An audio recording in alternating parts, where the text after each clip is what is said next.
ወልቃይት የማን ነው?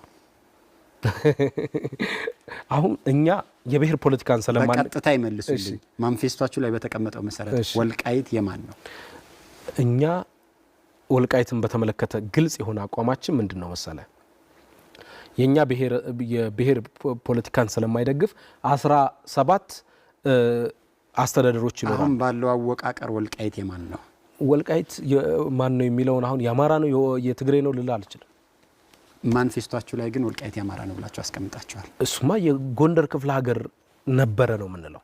ስለዚህ ወልቃይት ያማራ ነው ባሁን አወቃቀር።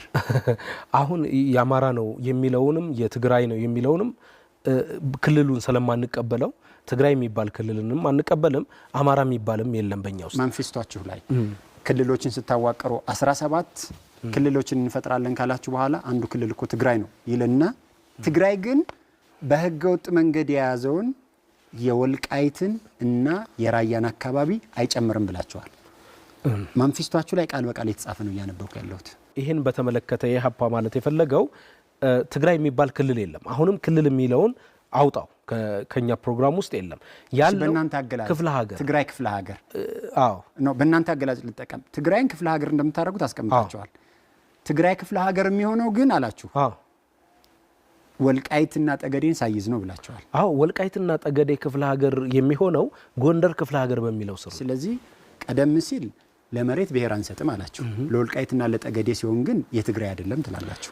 ለወልቃይትና ለጠገዴ ብሔር ሰጣችሁ፣ ለሌላው መሬት ነው ብሔር ማሰጡት ማለት ነው። አሁንም እኛ የትግራይ አስተዳደር ነው የጂኦግራፊ ፌደራሊዝምን ስለምንከተል ትግራይ የሚባለው ትግራይ የሚባል ክፍለ ሀገር ወይም ለአገዛዝ የሚመች አስተዳደራዊ ያው ፌደራሊዝምን ስለምንቀበል ምንም በእናንተ ሐሳብ ልምጣ።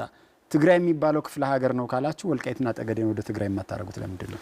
እሱም እንደ ሁኔታው አሁን ለምሳሌ መሰጠ እንደ ሁኔታው ሳይሆን በመንፌስቷችሁ በተቀመጠው መሰረት አንደኛ ርቀት ነው። አሁን ይኸው መሰለ ወልቃይትና ጠገዴ ለትግራይ ያርቋላችሁ ለምታስቡ ነው። እሱ ስናመቻቸው አንዱ ቅርበት ወሳኝነት አለ። ወልቃይትና ጠገዴ ህዝብ በትግራይ ክፍለ ሀገር ስር ሆኖ በእናንተ አገላለጽ እናንተ የምትሉትን መብት ኤክሰርሳይዝ ማድረግ አይችልም።